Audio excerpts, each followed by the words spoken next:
Morning guys, and welcome back to another video. Today we're going to be pulling the transmission, differential, and torque tube out of my 99 Corvette. When I first purchased this car, it had an issue going into reverse, and over the course of the last 2 to 3 years it has progressively gotten worse to the point where I can no longer back the car up. The car has to be pushed out of a spot if I can't pull forward. I've about had it, so it's time to address it and fix it. So I'm going to take you inside the car. We'll start that up. I'll show you the issue that I'm having. Hopefully you'll be able to hear it over the exhaust, and then we'll jump right in and get started on ripping this thing apart. Alrighty, so here we are. I do not have any issues with any of the forward gears. It's strictly reverse. So I'm hoping that once we pull this thing apart, whatever needs to be fixed will be a somewhat easy and straightforward fix. Probably not, but we'll see what happens. Anyway, let's fire this thing up, let the neighbors know that we're home, and try and get this grinding noise that happens when I put it in reverse on camera for you.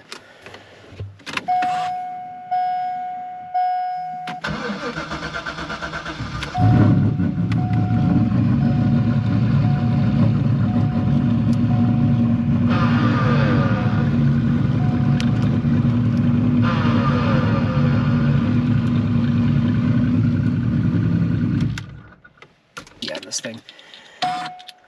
So that's the issue that we're having. While this thing is apart, I'm also going to rebuild the torque tube and hopefully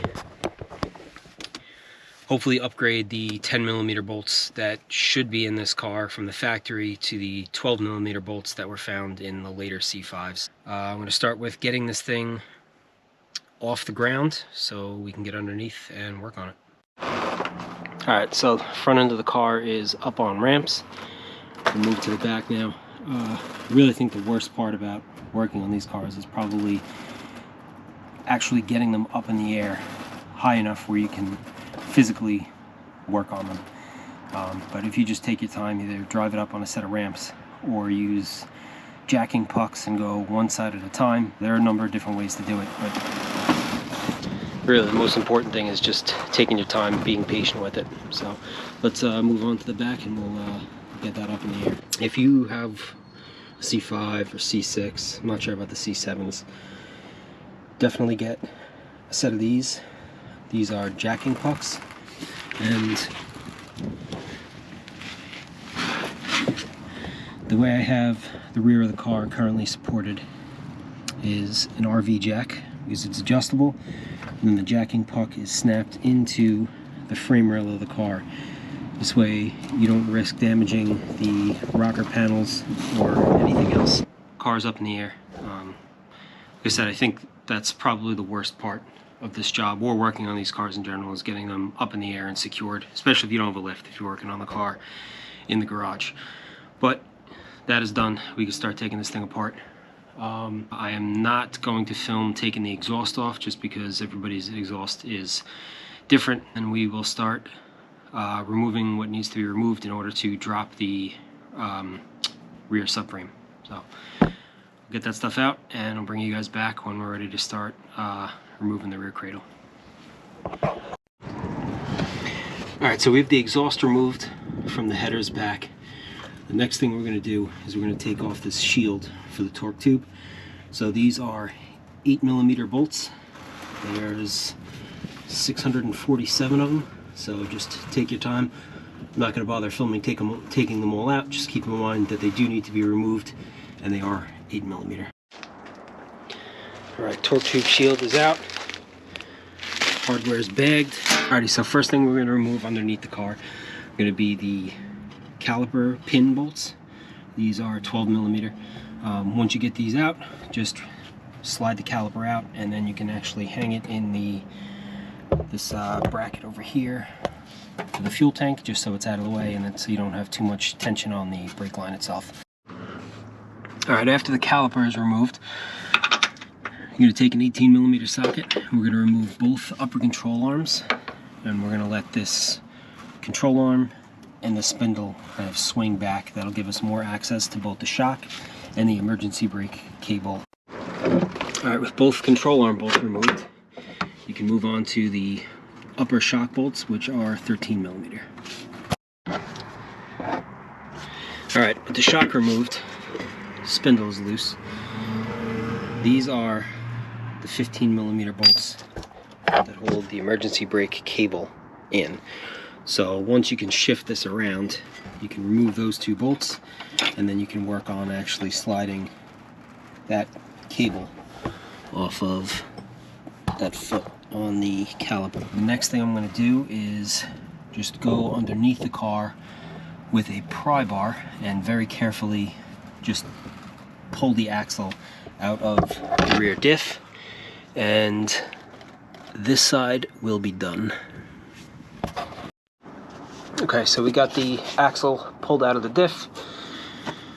Before I move on to the next side, which I'm not going to film because it's the same thing that I did over here, and you guys already saw that, you want to go through and make sure that your hard brake lines and any wiring that typically gets attached to the cradle is disconnected. The last thing you want is to be getting ready to pull this thing out and you're getting held up by a wiring harness, you know, brake line, anything like that. And of course you certainly don't want to break any of that stuff either.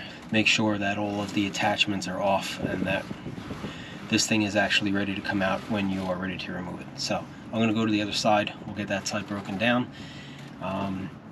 And then the last thing left to actually pull this out is going to be the differential mount, which is hidden behind this rib here, and your 4 rear cradle bolts. So these are going to be the next two that we're going to release. Those are an 18 millimeter, and that is actually for your differential mount. So once these two are released, I'm going to grab the transmission jack.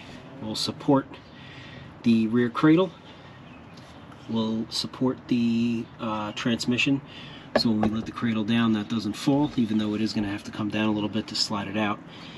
And then after that, the last 4 bolts that we're going to take off are going to be the 4 for the rear cradle.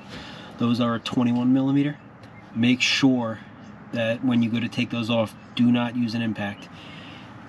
You can break off the threaded portion inside the frame, and that's going to be a bad time. So coming off and going on, hand tight. There is a torque spec for these. I don't remember off the top of my head what it is. When this goes back together, we will look that up and find out. But hand tools only. Alright, almost forgot a pretty important part. So before the transmission comes out, you actually have to disconnect the shifter. There is a shift rod that goes from the shifter box mounted on the torque tube back to the transmission itself. So the shifter has to come out. In order to do that, you need to take this cover plate off, which is going to require a couple of 10 millimeter bolts that will be underneath your active handling switch in there. Alright, so you have that. There's a T15 Torx bolt inside of this little cubby here, and then there's another one behind this cover next to the ignition switch. So once those two T15s are removed and the 10 millimeters underneath the console cover are out, you can go ahead and just pull this out of the way, and then you can start unbolting your shifter. With the shifter cover removed, you're going to take another Torx. It's going to be a T40, and I already removed it, but that bolt right there that goes into the lever on the shifter box is your shift linkage that goes back to the transmission. So you're going to want to remove that bolt, and then you're also going to want to remove that one and that one. Hopefully you can see that. So those two are going to come out. Your shifter assembly will be able to then be removed, and once that is done, that's the last thing inside that needs to be removed in order to be able to drop the cradle with the trans and diff. And that's what it looks like with the shifter removed. So you can see the torque tube is right there, That shift linkage that goes all the way back to the transmission is dangling right there. So that is free and clear. We can now head to the back of the car and finish removing what we need to get back there. Alright, so last time I had this out, I used just a regular floor jack, and while it worked, it was kind of difficult. So I ended up buying a transmission jack. Made with pride in Pittsburgh, Pennsylvania, so US made. Nope. But see if that will work. I got that set up. I have a little bit of tension on it, so it can't really move. Should have the cradle on there. I'm going to go ahead and undo those 4 21mm bolts, and we'll see if this thing cooperates coming out.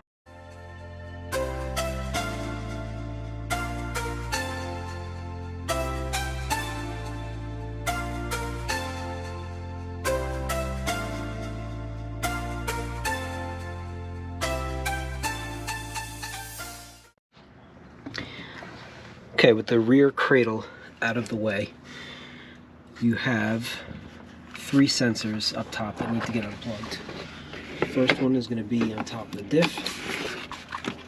Like that one. Next one is going to be on the side of the transmission.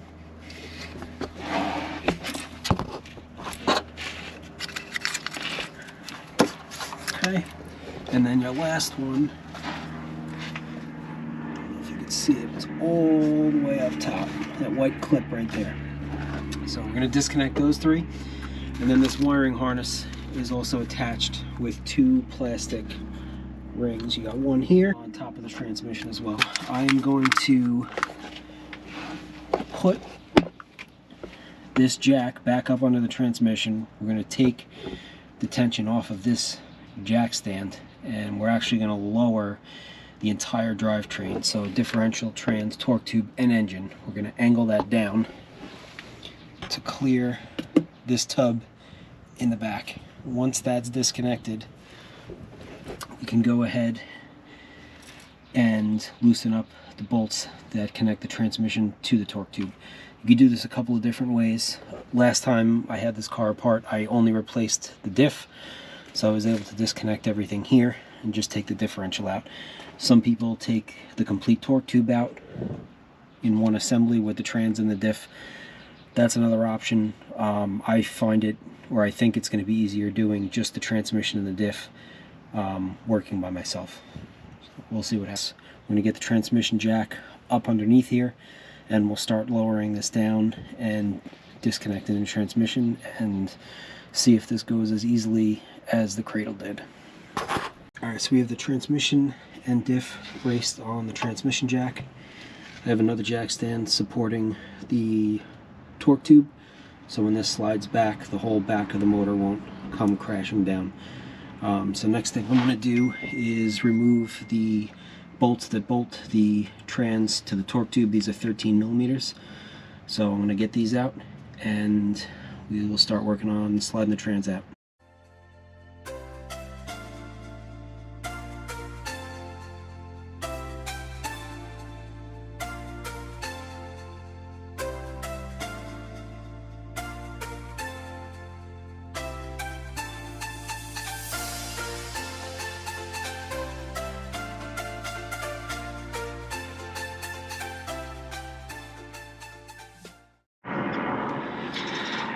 So last up, to get the torque tube out, is required to drop the headers. I'm going to attempt to do it without actually taking them out. I'm hoping I can just loosen them up and drop them, and that'll give me access to the clutch line and the bolts for the torque tube. So I'm going to rip plugs, wires, and headers out, and we'll see if we can get underneath the car and get the last piece out. Last piece, torque tube, is out. I didn't really film any of this because there's 0 room under the car, but just to give you a quick breakdown of what needs to come out in order to slide this out. So you have 5 13mm bolts that go into the clutch cover in the front. A quick connect fit. They do sell a special tool to separate this. On the other side of this line is a little plastic sleeve, and you can see the fingers in there. That sleeve gets pressed down and then you can pull the fitting out. You don't need the tool. At 11/32 open end wrench will press that plastic fitting down perfectly, and you can slide that piece out.